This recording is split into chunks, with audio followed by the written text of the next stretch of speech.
미국은 지금 조지 플로이드라고 하는 사람의 사망 사건으로 참 많이 혼란스럽습니다. 한 백인 경찰이 무방비에 있는 흑인을 공권력을 남용하다가 끝내 죽음까지 이르게 한 억울한 죽음이었죠. 그래서 그 사건으로 인해서 Black Lives Matter, 모든 흑인의 생명도 소중하다라는 사회운동으로 미국 전국으로 이렇게 퍼지고 있습니다. 사실 미국에서는 이런 인종차별적인 사건이 이번에 처음 일어난 일은 아닙니다. 매해도 여러 번 일어나고 있습니다. 만약에 조지 플로이드가 흑인이 아니라 백인이었다면 절대로 일어나지 않을 사건이 단지 흑인이라는 이유로 이런 억울한 일을 당한 것입니다. 저도 미국에 살면서 그런 인종차별 비슷한 것을 당한 적이 몇 번이 이렇게 기억이 납니다. 어떤 관공서 같은 데 가면 그러니까 어려운 영어도 아닌데 제가 그것을 이렇게 대답하면 계속 못 알아듣는 척하고 그날 해줄 수 있는데도 그날 안 해주는 거예요. 다음에 오라는 거예요. 이런 식으로 억울한 일을 당할 때가 있었습니다. 또 은근히 비웃는 듯한 표정을 보면 얼마나 마음이 이렇게 속상하고 모욕감을 느끼고, 또 어떤 때는 그 접촉사고를 당한 적이 있는데 분명히 제 잘못이 아닌 것 같은데 저쪽 사람의 이야기만 듣는 거예요. 나의 이야기는 잘 듣지 않고 그 상황을 이야기해도, 그러니까 백인의 이야기만 듣고 또 제 얘기는 잘 안 들어서 좀 이렇게 불공평하게 당한 일들이 있었습니다. 그럴 때마다 참 이 소수자, 이민자로서 또 겪는 그런 아픔이 또 얼마나 큰지, 또 평생 동안 몇백 년 동안 흑인은 이런 인종차별적인 역사 가운데 지금도 살아가고 있으니 얼마나 힘들까, 그런 생각을 하게 됩니다.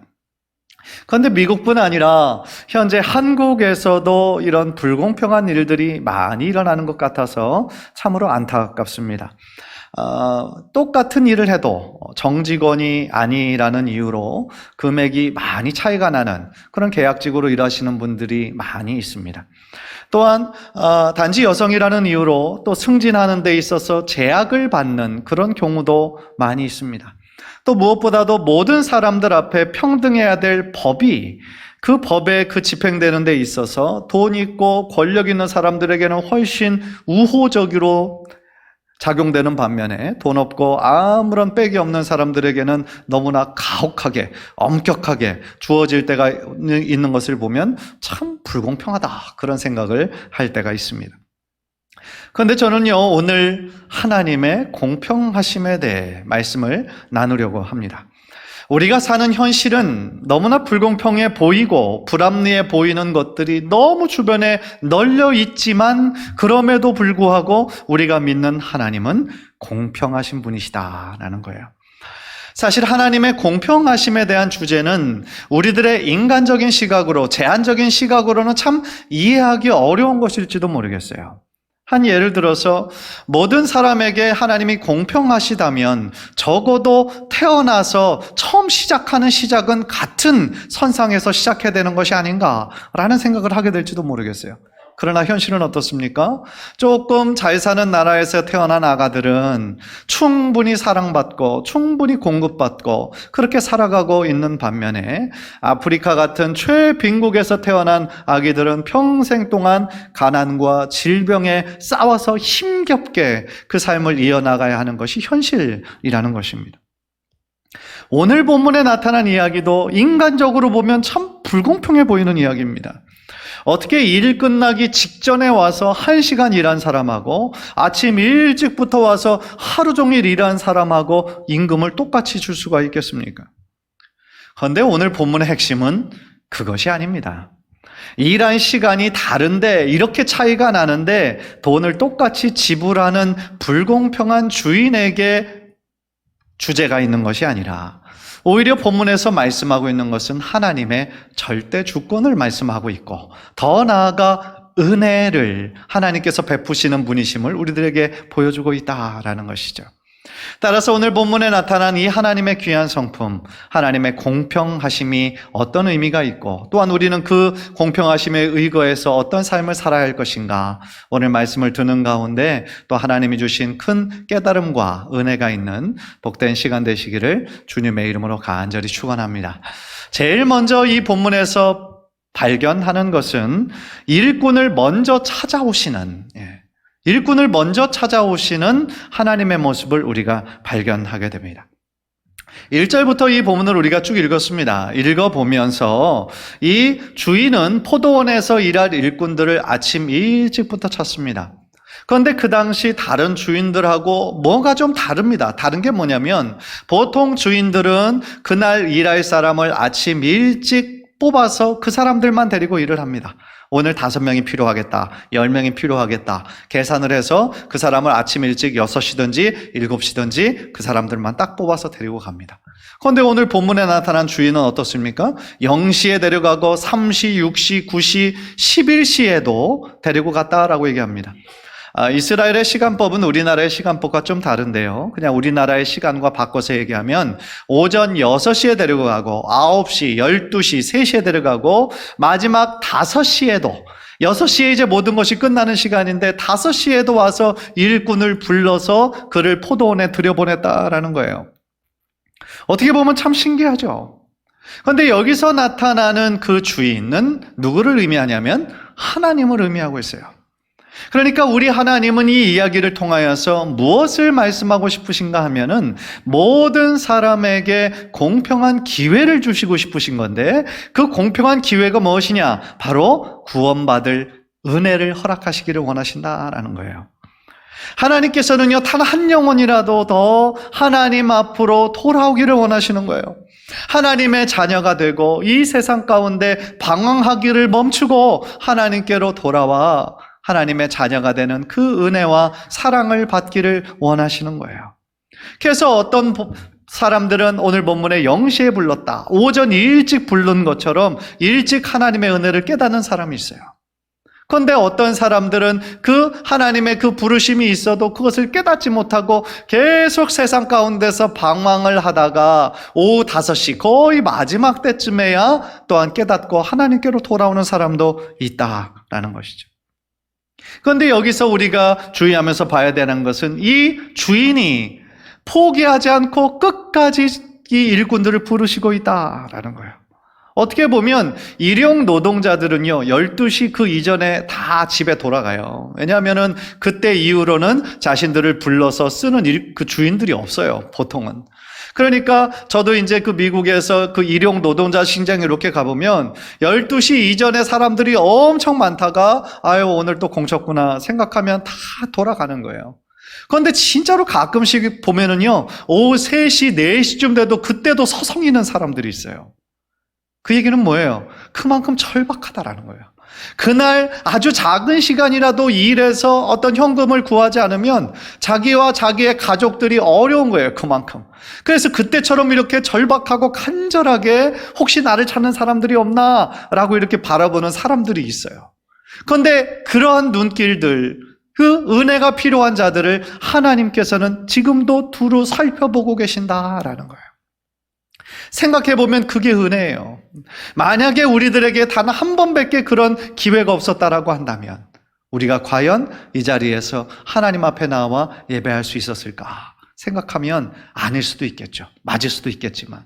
그래서 하나님께서 3시간마다 계속하여 우리들의 인생의 어느 시점에서든지 계속해서 우리를 부르시고 은혜 베푸시기를 원하시는 이러한 공평한 기회를 주시는 하나님이 있었기 때문에 우리가 지금 이 자리에 있을 수 있었다라는 것이죠. 얼마나 큰 은혜고 사랑입니까?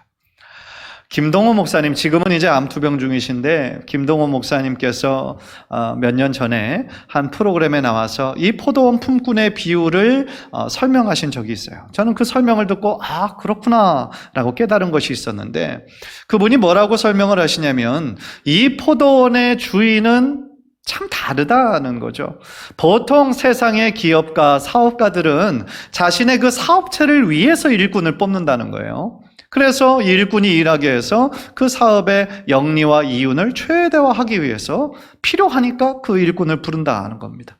그런데 오늘 본문에 나타난 포도원 주인은 이 일꾼에게 일감을 주기 위해서 포도원을 운영한다라는 거예요. 이 사람에게 품삯을 주기 위해서 이 포도원을 운영하고 있다. 생각이 확 전환이 되더라고요. 정말 그렇지 않습니까? 인간적인 관점에서 볼 때는 정말 그 NGO 그런 비영리 기관 아니면 어떤 기관의 오너가 이런 일을 행하겠어요? 그런데 우리가 믿는 하나님은 마지막 시간까지 한 영혼이라도 더 구원을 베푸시기 위해서, 하나님의 자녀 삼으시기 위해서 끝까지 죄인을 찾아다니시는 그 하나님 아버지의 마음이 바로 이 이야기에 담겨져 있다라는 것입니다. 또한 이 부분에서 우리가 깨달을 수 있는 것은 하나님께서 부르신 것은 다 하나님의 부르심의 이유가 있다라는 거예요. 오늘 본문에서 이 주인은 왜 일꾼을 찾았습니까? 그 포도원에서 어떤 일을 주기 위해서입니다. 포도원의 일, 즉 주인의 일을 하도록 하기 위해서 부름을 받았다라는 거예요. 그렇다면 우리들의 인생의 주인 되신 하나님께서 우리들 각자를 부르신 이유가 있는데 그 모든 것들은 다 하나님의 선을 위해서, 하나님의 영광을 위해서 부르심을 받았다라는 거예요. 따라서 우리들에게 구원을 선물로 베푸신 것은 내가 구원을 받고 영생을 얻고 죽어서 천국 가는 것이 끝이 아니라 이 땅을 사는 동안 오직 나와 내 가족만을 위해서 사는 것이 아니라 하나님의 영광을 위해서 살아가야 하는 거룩한 부르심의 사명이 우리들 모두에게 있다라는 거예요.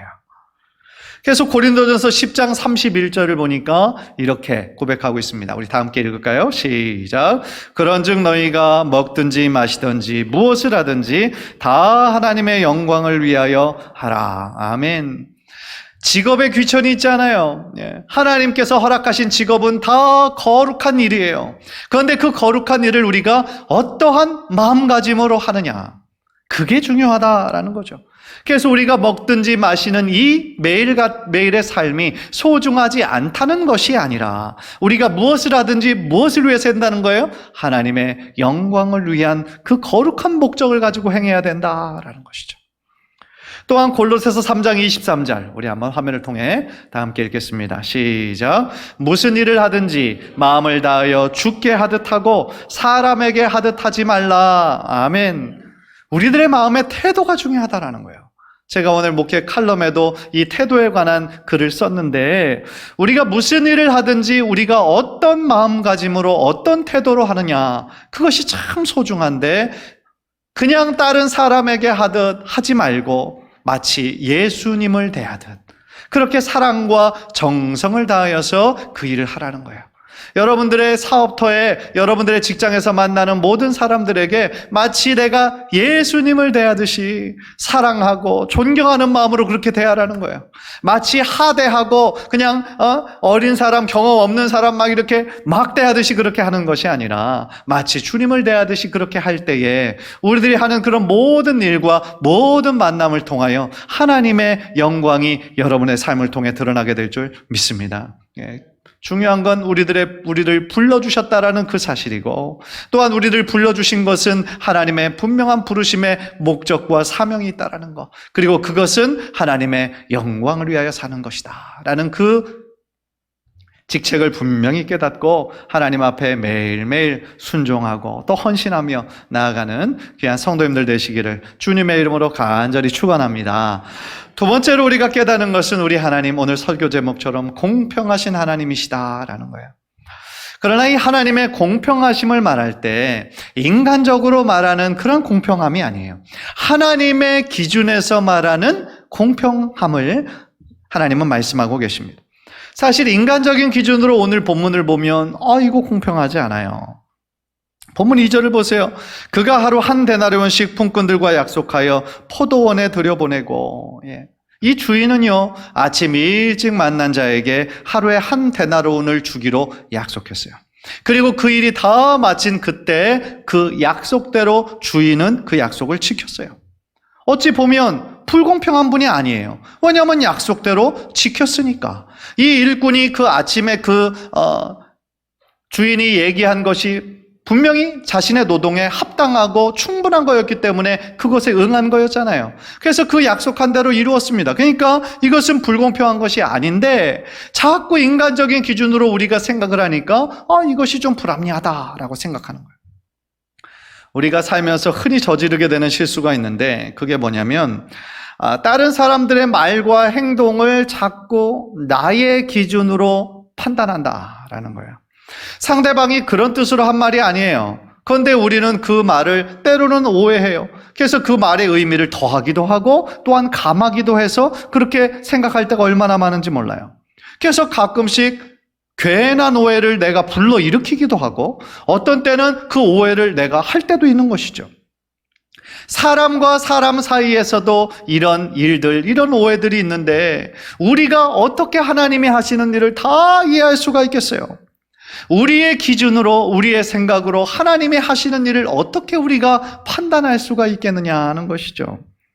생각해 보세요. 우리는 하나의 피조물이에요. 이 우주 만물을 창조하신 것이고 거기에 우리 인간은 그 중에 작은 하나예요. 그런데 우리 피조물 된 우리가 우리의 창조주 되신 하나님을 어떻게 우리들의 머리로 다 이해할 수가 있겠느냐는 거죠. 만약에 우리가 다 이해할 수 있다면 그때부터 하나님은 하나님이 아니신 거예요. 따라서 우리는 우리의 위치는 뭡니까? 하나님의 하시는 일에 대해서 평가하고 판단하는 위치가 아니라 하나님께서 하시는 말씀에 따라 우리는 순종하고 따라야 되는 역할이 우리들에게 있다라는 것이죠. 여러분, 유명한 복음성가 중에 나라는 찬양이 있습니다. 이따가 설교 후에 우리가 함께 부를 찬양인데요. 그 찬양은 송명희 시인이라는 분이 쓴 시예요. 우리 화면을 통해 한번 보십시오. 나 가진 재물 없으나, 나 남이 가진 지식 없으나, 나 남에게 있는 건강 있지 않으나, 나 남이 없는 것 있으니, 나 남이 못 본 것을 보았고, 나 남이 듣지 못한 음성 들었고, 나 남이 보지 못한 사랑받았고, 나 남이 모르는 것 깨달았네. 공평하신 하나님이 나 남이 가진 건 나 없지만 공평하신 하나님이 나 남이 없는 것 갖게 하셨네. 이렇게 썼어요. 그런데 이 시를 쓴 송명희 시인은요, 여러분들 아시는 분은 아시겠지만 태어날 때부터 뇌성마비로 태어난 심한 중증 장애인이에요. 말 한마디 할 때도 온몸을 비틀어서 땀이 날 정도로 한마디를 겨우 할 수 있는 사람이에요. 그러니까 모든 것이 불편하고 힘든 그런 사람이에요. 그런데 그의 입술로 이러한 시를 고백했어요. 나는 세상 사람들이 가지고 있는 지식도 없고 건강도 없고 돈도 없는, 어떻게 보면 그런 사람이지만 나는 세상 사람들이 갖지 못한 것을 얼마나 많이 지금 누리고 있는지, 그래서 다른 사람들이 듣지 못한 하나님의 음성도 들었고 다른 사람들이 받지 못한 하나님의 사랑받았고 또 남들이 전혀 모르는 것을 나는 영적으로 깨달았다. 그래서 공평하신 하나님이시다 라고 고백하고 있다라는 거예요.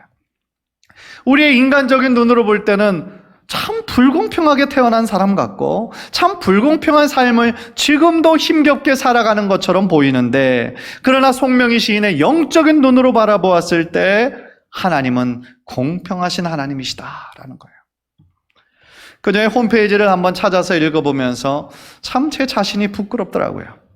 그녀는 모태교인이었지만 17살 때 성령님을 체험했다고 합니다. 그래서 그때 이후로 5년 동안 하루에 4시간 이상씩 기도하고 또한 성경을 열심히 읽어서 40독 이상을 했다는 거예요. 5년 이내에.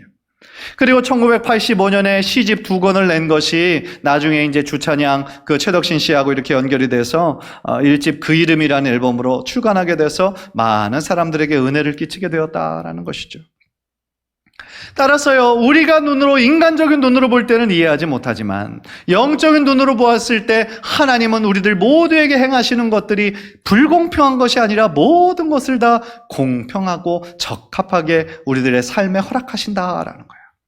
그런데 때때로 우리가 이것을 지식적으로는 받아들이지만 우리들의 삶을 살면서 부딪히는 현장 가운데서 그 하나님의 공평하심에 대해서 불평하고 원망할 때가 솔직히 있거든요.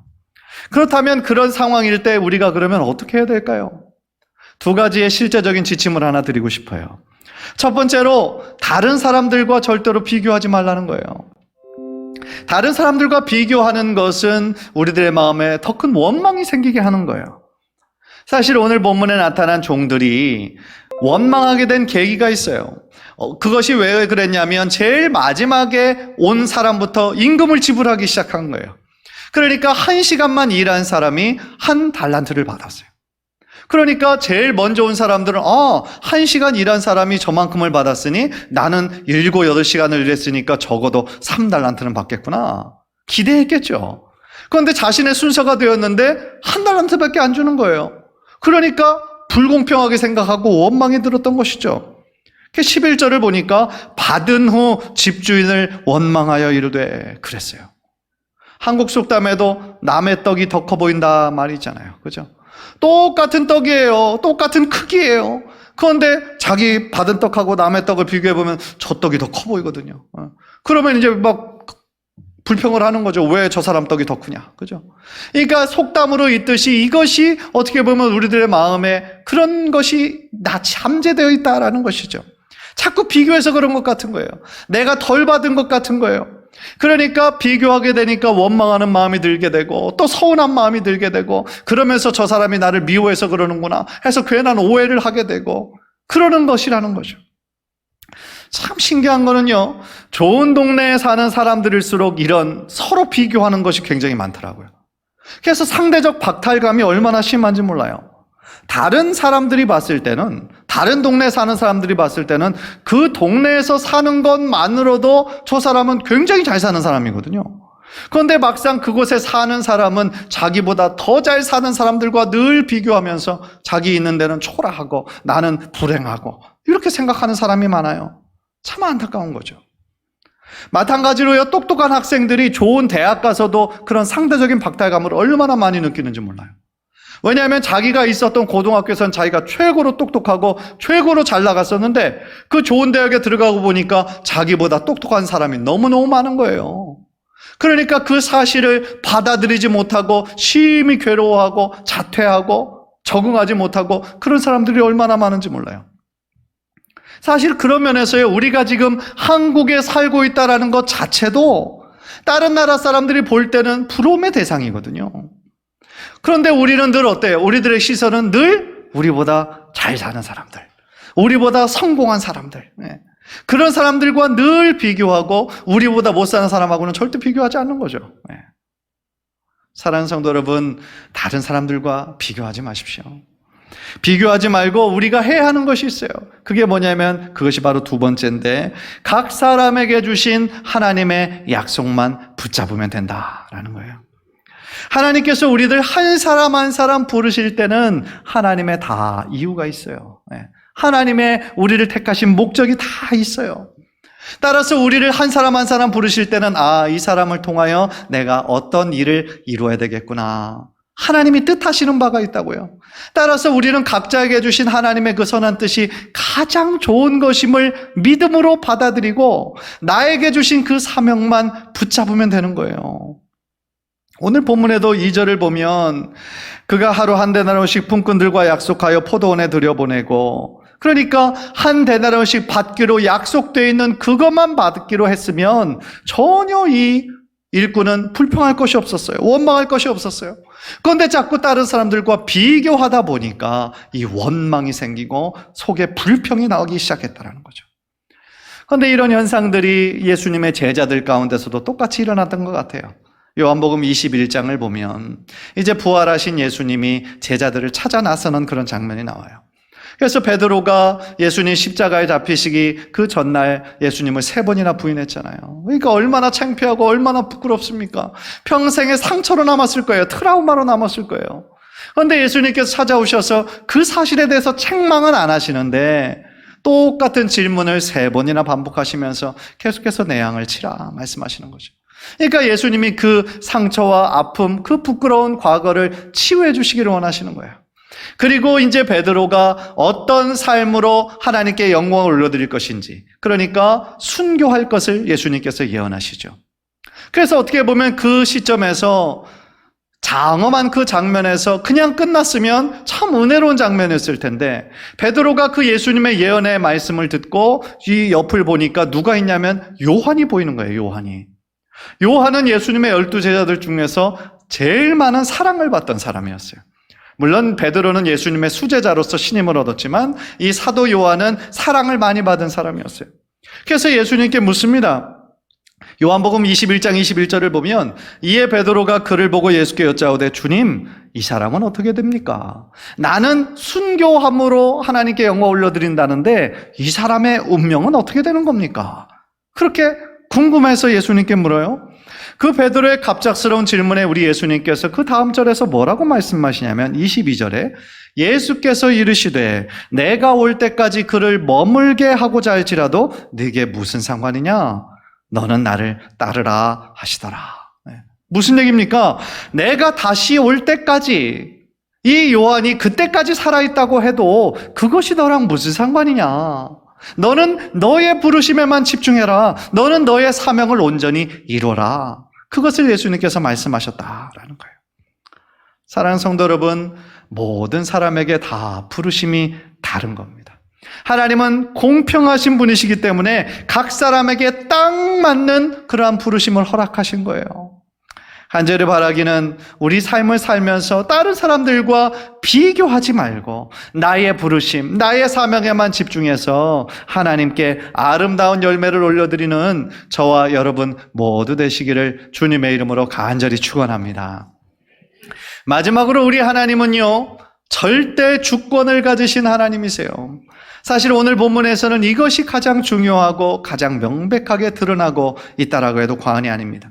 15절 우리 한번 화면을 보면서 다 함께 읽겠습니다. 시작. 내 것을 가지고 내 뜻대로 할 것이 아니냐? 내가 선함으로 네가 악하게 보느냐? 일꾼을 찾는 거, 부르시는 거, 그거는 주인의 역할이에요. 그렇죠? 주인의 권한이에요. 누구를 어느 때 찾고 언제 부르시는 것은 하나님의 주권에 속한 거라는 거예요. 따라서 우리는 하나님의 부르심을 받은 사람이 왜 하나님 나는 이때가 아니고 저때입니까? 왜 나는 나중에 하면 되는데 왜 이때 부르셨습니까? 그렇게 따질 그것이 우리들에게는 없다라는 거예요. 우리들의 영역이 아니라는 거예요. 실제로 이 자리에 있는 많은 분들의 중에 어떤 분들은 정말 모태교인으로 어렸을 때부터 신앙의 집안에서 태어나셔서 정말 엄마의 뱃속에 있을 때부터 교회를 다니고 신앙생활을 하신 분들이 계세요. 그런데 반면에 어떤 분들은 다 어른이 돼서 나중에 세상 가운데서 좀 방황하고 실패도 경험하고 자신의 연약함을 깨닫다가 나중에 하나님께로 돌아오시는 분들이 계세요. 그래서요, 그런 분들은 사실은 참 아쉬워할 때가 많으세요. 그래서 이렇게 신방을 해서 얘기를 나누다 보면 목사님 참 하나님 이렇게 은혜 받고 구원받은 것이 이렇게 감사한데 내가 좀 젊을 때에 이 사실을 알았다면 얼마나 좋았을까요? 내가 이 세상에서 그렇게 방황하고 그냥 눈에 보이는 것만 의지해서 사는 것을 후회하시는 거예요. 만약에 일찍 알았다면 더 나의 삶이 완전히 달라졌을 텐데. 그분들의 안타까운 마음은 너무나 이해가 되죠. 그러나 하나님께서 그 사람을 그때에 부르신 것인데 그걸 우리가 어떻게 이해할 수가 있겠어요? 그것은 하나님, 우리를 부르시는 분의 절대 주권이신 거죠. 우리를 창조하신 분이, 우리를 만드신 분이 우리들에게 가장 좋은 것을 바로 그때 허락하시는 것에 대해서 우리는 따지는 역할이 아니라 그것에 대해서 믿음으로 받아들이는 거예요. 왜냐하면 그분이 나를 창조하셨고 나를 가장 잘 아시니까. 마태복음 25장에 달란트의 비유가 나옵니다. 마태복음 25장을 보면 주인이 각 그 일꾼들에게 달란트대로, 받은 탤런트대로 그 사람에게 달란트를 주세요. 그래서 어떤 사람에게는 5달란트를, 어떤 사람에게는 2달란트를, 나머지 한 사람에게는 1달란트를 주시는 거예요. 그런데 그 달란트 받은 사람이 왜 나는 1달란트냐, 나도 5달란트 줘라 할 권한이 없다라는 거예요. 왜냐하면 그 사람의 재능과 능력에 맞게 주시는 것이기 때문에. 결국이요, 하나님 그 주인이 돌아왔을 때 그들을 하고 계수하면서 얘기한 거는 왜 너는 내가 5달란트 받았는데 왜 너는 1달란트 받았는데 이것 이상으로 내지 않았느냐, 그것 얼마만큼 받았는 거에 대해서 얘기하는 것이 아니라 그거에 대해서 얼마나 많은 열매를 남겼느냐, 그거에 대해서 물으시고 계시는 것이죠. 따라서요, 입장 바꿔 생각해 봤을 때 5달란트를 우리가 받는다 할지라도 그것을 감당할 만한 능력이 없다고 한다면 그것은 그 사람에게 더 이상 축복이 아닌 거예요. 평생 부담이고 그것에 대한 그 의무감으로 인해서 너무나 불행한 삶을 살게 되겠죠.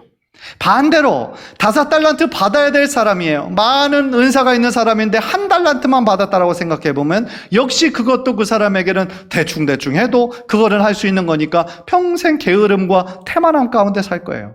그러니까 양쪽이 다 바람직하지 않은 경우라는 것이죠. 따라서 하나님께서 누구는 5달란트, 누구는 1달란트 주시는 것이 하나님께서 가장 잘 아시고 우리들의 성품과 우리들의 능력과 재능을 다 아시는 분이 알아서 주시는 것이라는 거예요.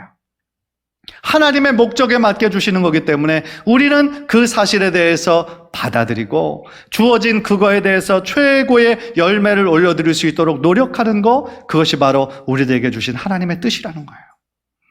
또 하나의 좋은 비유가 있어요. 토기장이 비유예요.